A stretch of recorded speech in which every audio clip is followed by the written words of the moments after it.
ఏచూరి మరణం వామపక్ష ఉద్యమాలకు తీరని లోటు. డివైఎఫ్ఐ ఎస్ఎఫ్ఐ ఆధ్వర్యంలో సీతారామ ఏచూరికి సంతాప సభ. అంటే మొత్తం పార్టీ మొత్తానికే దేశానికే ఒక అధినేత అయ్యాడు. ఆయన యొక్క పోరాటం ఏంటి? ఈ దేశంలో నిరక్షరాస్యత ఉండొద్దు. ఆసిఫాబాద్ జిల్లాలో విద్యా వ్యవస్థ అస్తవ్యస్తంగా ఉన్న పరిస్థితి. ఈరోజు కొమరంభీం జిల్లా కేంద్రంలో ఉన్నటువంటి ప్రభుత్వ జూనియర్ కాలేజ్ సంబంధించి ప్రహారీ గొడవైనటువంటి పరిస్థితి.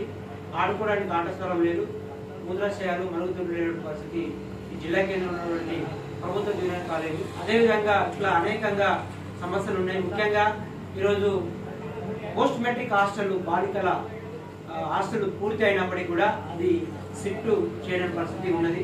అదేవిధంగా కేజీబీవి కళాశాల హాస్టల్ కూడా పూర్తి అయింది, దాన్ని కూడా ప్రారంభించిన పరిస్థితి జిల్లా కేంద్రంలో ఉన్నది. ఇట్లా చెప్పుకుంటూ పోతే అదేవిధంగా వాంకిడిలో మోడల్ డిగ్రీ కాలేజ్లో అనేక సమస్యలతో విద్యార్థులు తీవ్ర ఇబ్బందులు పడుతున్నారు.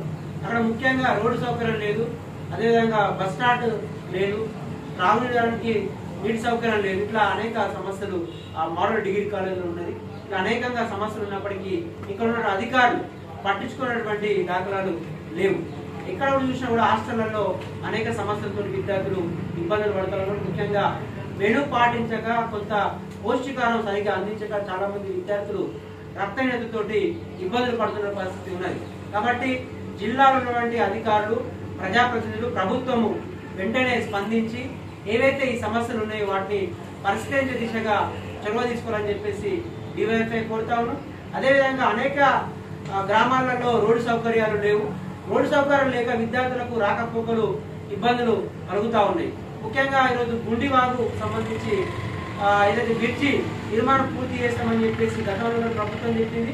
ఇప్పుడున్న ప్రభుత్వం కూడా గుండి బ్రిడ్జికి వంతెన కట్టిస్తామని చెప్పేసి అన్నది, కానీ పూర్తి చేయాల్సిన పరిస్థితి కనబడతా ఉన్నది. అక్కడ విద్యార్థులు జిల్లా కేంద్రానికి చదువుకోవడానికి రావాలంటే ఇంకా తిరిగి రావాల్సిన పరిస్థితి అక్కడ ఉన్నది. కాబట్టి గుండి బ్రిడ్జిని వెంటనే నిర్మించాలని చెప్పేసి మేము డిమాండ్ చేస్తా ఉన్నాం. అదేవిధంగా వాంకిడి మండలంలో ఉన్నటువంటి కిరిడి గ్రామానికి సరైన రోడ్డు సౌకర్యం లేదు. రోడ్డు సౌకర్యం కూడా వెంటనే కల్పించాలి. అధికారులు, ప్రజాప్రతినిధులు స్పందించాలి.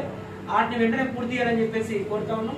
అదేవిధంగా జిల్లా కేంద్రంలో ఉన్నటువంటి ఏదైతే పైకాజీ నగరు, అదేవిధంగా అట్కో కాలనీలో మొత్తం కూడా నిన్న కురిసిన వర్షాలకి కారణంగా మొత్తం నీటి వ్యవస్థగా మారిపోయింది.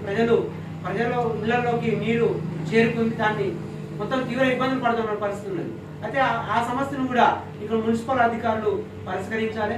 అదేవిధంగా గుండి ఏదైతే రోడ్డు ఉందో ఆ రోడ్డు కూడా మొత్తం కూడా బైపాస్ కి ఆనుకొని ఉండేది. ఆ రోడ్ని మొత్తం కూడా అక్కడ గుంతలమయంతో ఉన్నటువంటి పరిస్థితి.